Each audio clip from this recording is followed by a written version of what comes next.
way addressing happens within the network layer. So for purposes of your exam, you will likely see these two things mentioned on your exam. At a high level here, it's very likely that you won't see any of that mentioned on your exam. If you wanted to know about it, you can go and make note cards, but again, this is a managerial exam. So if I was you, I would just understand that the source and destination IP address are different. And so what is an IP address? Well, I'm glad you asked, because boy, do we got a treat for you today. If you're not familiar with how this works, then I could go through and we could spend a couple of hours going through and me teaching you all about IPv4 and how IP addresses get assigned and what those subnets look like and all of that goodness. And I absolutely could do that, Brian. I could. However, we ain't got time for all that. We got a lot more stuff to go through. And so the implicit or the implied of you taking this course is that you at least have a little bit of knowledge. And again, I was talking, that 3-4 out of 10 with 3 to 4 out of 10 with network and communications. And so for our purposes here, I'm not going to spend a lot of time on it, but I just kind of want to show you, if you've never done anything with 2 to the n, 2 to the n is typically how we do computing.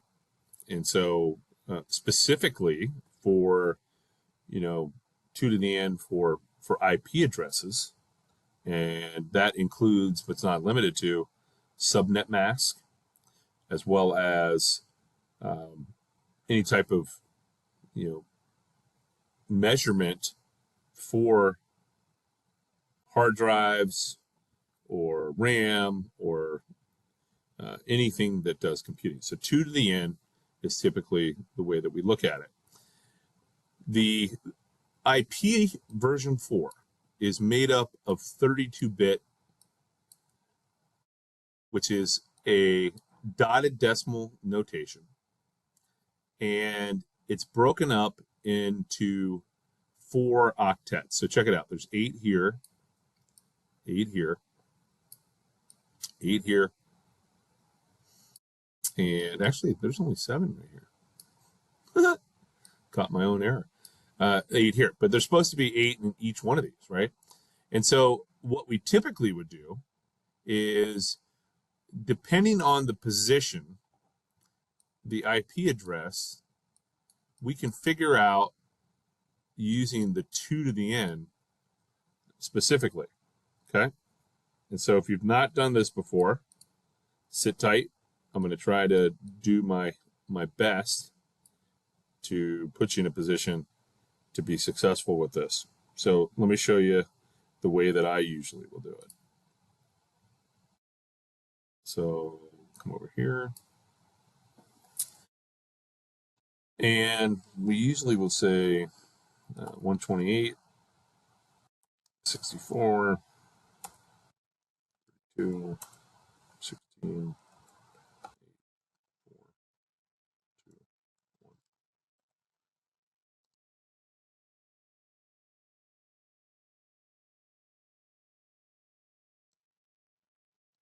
So check it out. If I was to just talk about 2 to the n right here. So again, this is 2 to the n. 2 to the n. 1, 2. Why isn't my? So that's 2 to the n. Okay, we'll just color that in, make it look like a 2. What does that mean exactly? Well, let's say you have an IP address that is who on here feels like they do not have a good grasp of IP addresses. Put it into the chat window, please.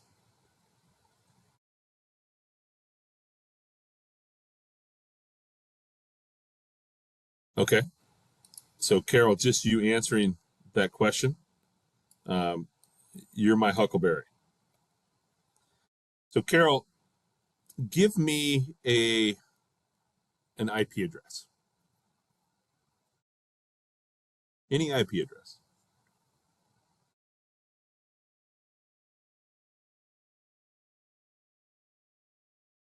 Okay.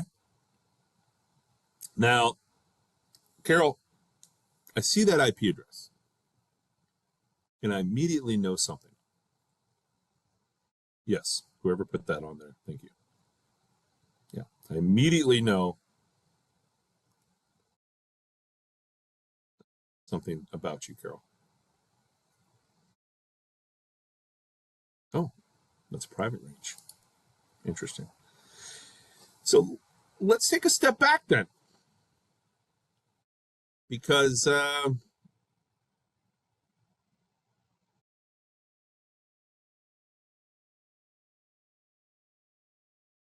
actually, you know what? Let me just go forward.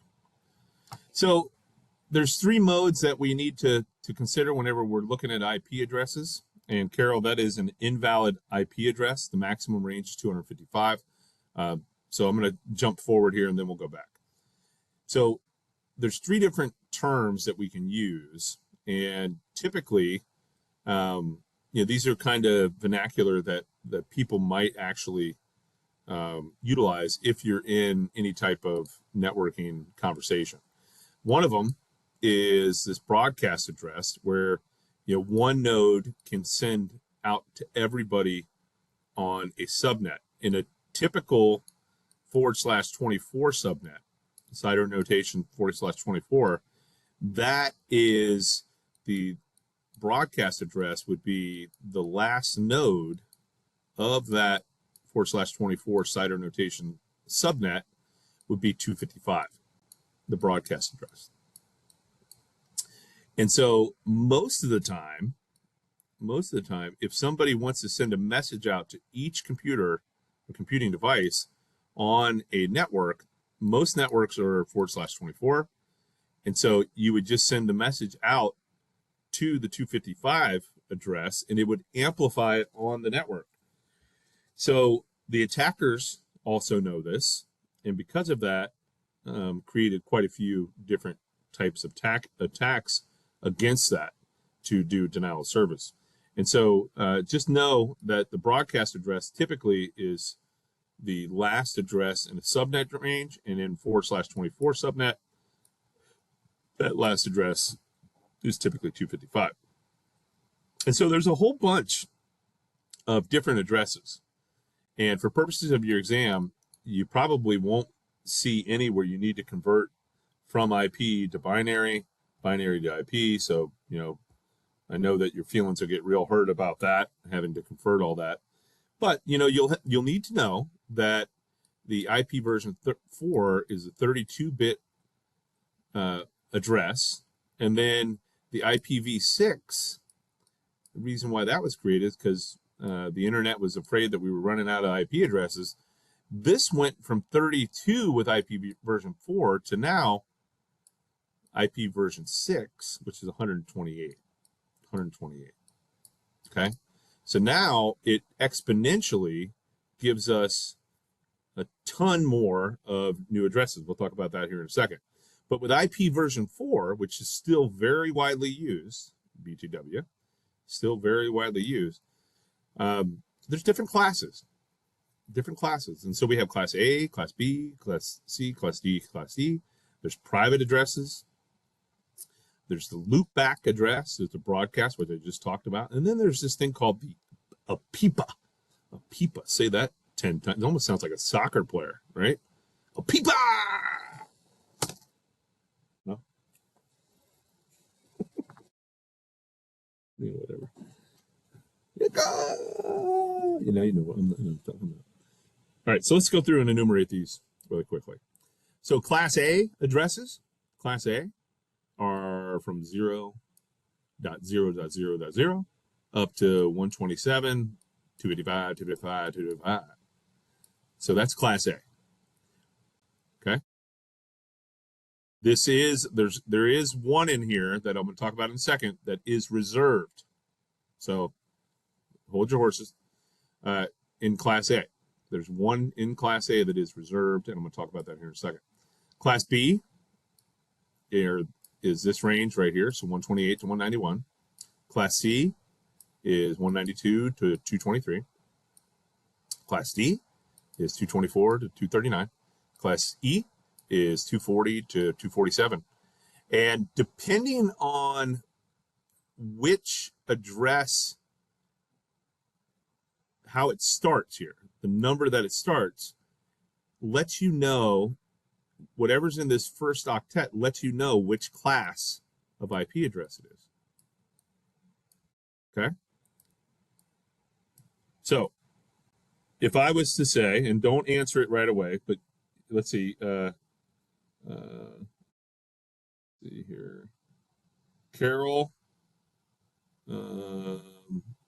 Stephen, any of you guys that aren't as verbose with the language of IP addresses, if I was to give you this IP address right here,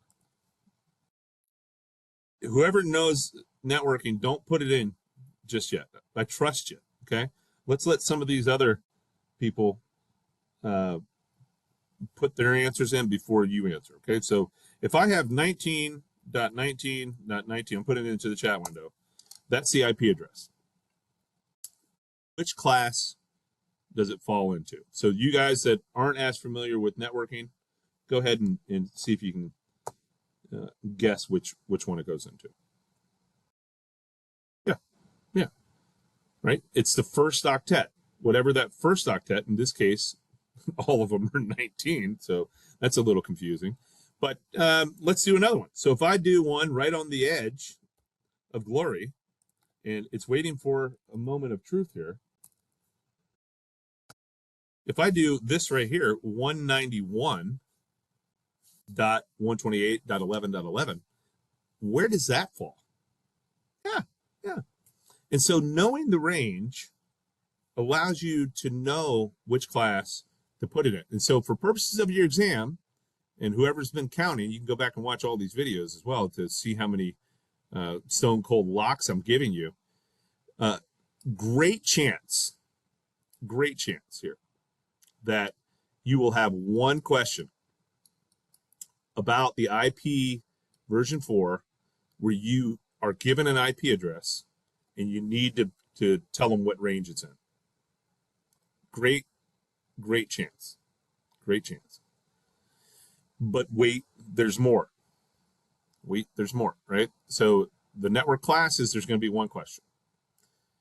There are some private addresses that are non-routable across the internet.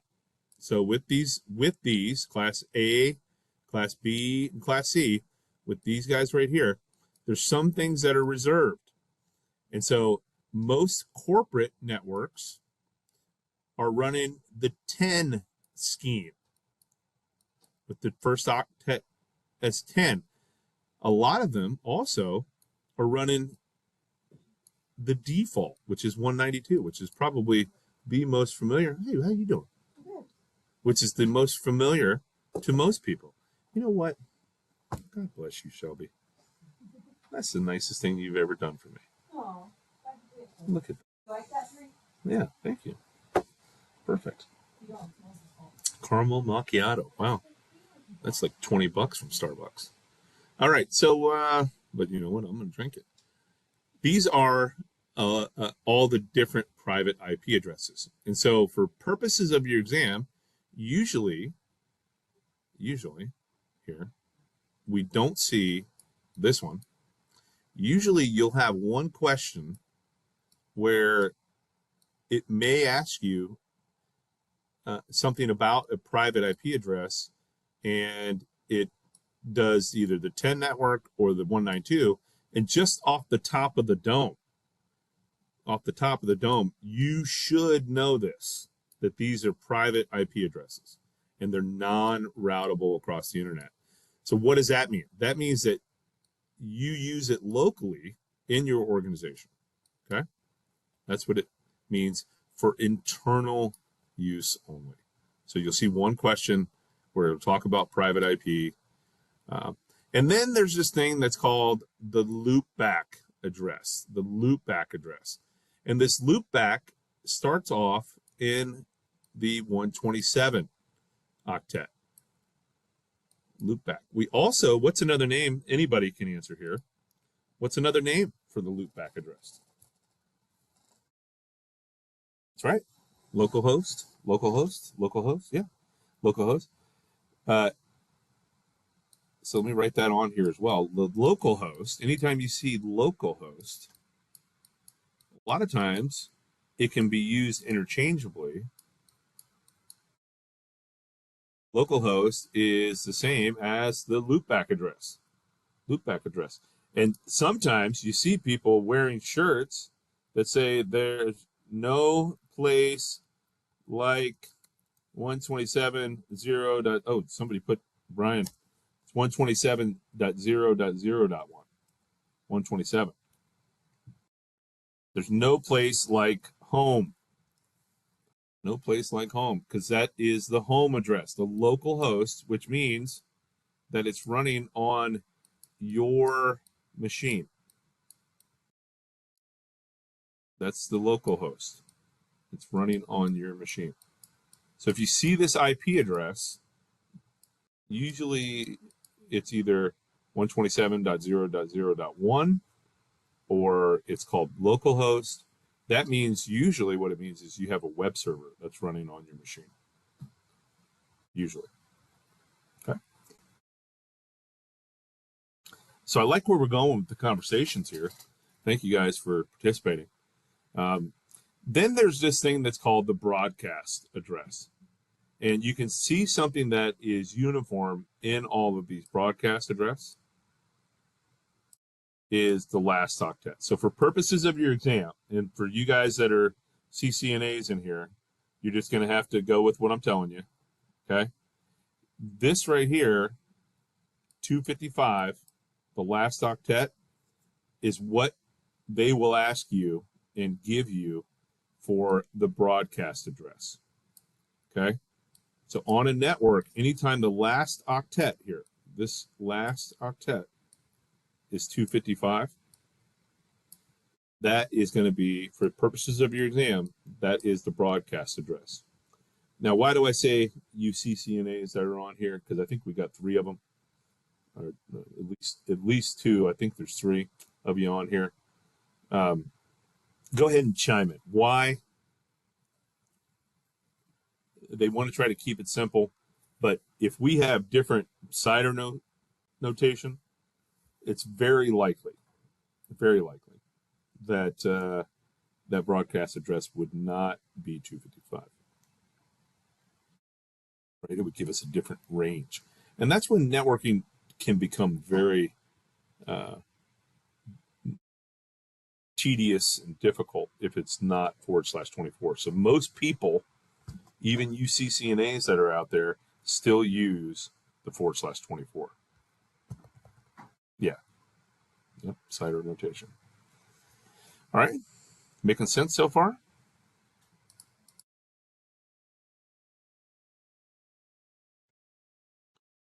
Then there's this last thing here that I'm going to talk about, and it's called the APIPA address. APIPA! The automatic private IP addressing, or APIPA, is assigned to any host that does not get an IP address when DHCP is invoked. And so a lot of times it's non-routable, which means that you don't have internet and you're just given this some range in between here and here. which is a bunch of different addresses that you can actually be assigned in this automatic private IP addressing scheme. So keep that in mind. Usually, we do not see this on the exam. Usually that's what it means. Yes, sir. Yep.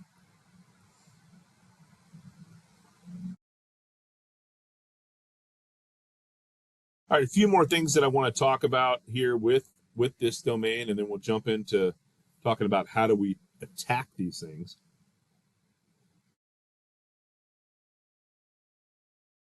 One is this thing called the time to live. Time to live. And typically with the time to live, we will utilize the time to live by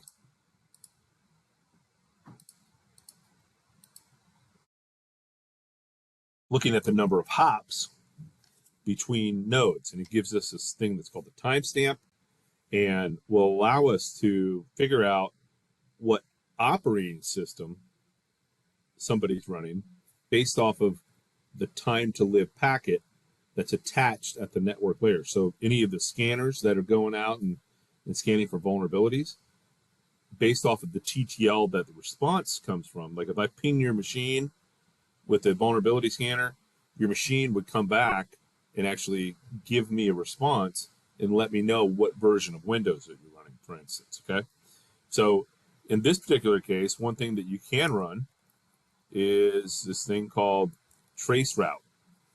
And so traceroute oftentimes looks at the time to live and will tell you how long it takes to get from one place to the internet.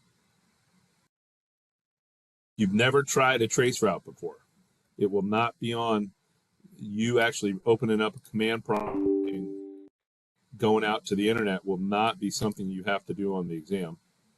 So let's be clear on that. But let's just say here that I have a command prompt that I brought up. If I type in trace route and then google.com, so immediately here you can see that we're running a Meraki as a firewall. CyberProtex is on the UAH network. UAH has a IBGP, which is a border gateway that looks like it must go to Atlanta. Right? It must be a regional hub in Atlanta. So then it hops from this IP address to another IP address. I would imagine I'm going to get blocked here. Because if this was my network, I would not let people be running traceroute.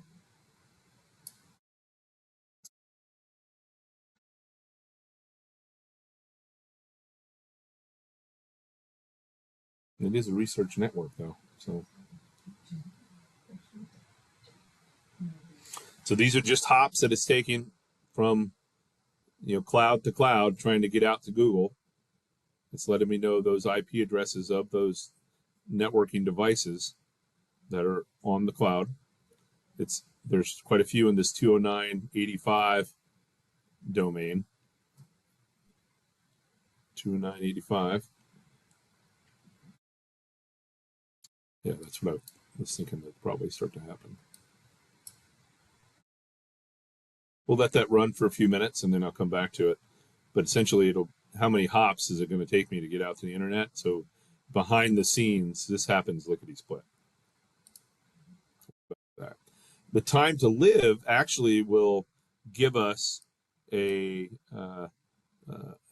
operating system that somebody's running. And so, the different Linux flavors here, the different Windows flavors, Cisco, and then how big of a packet is shown over here on the right-hand side.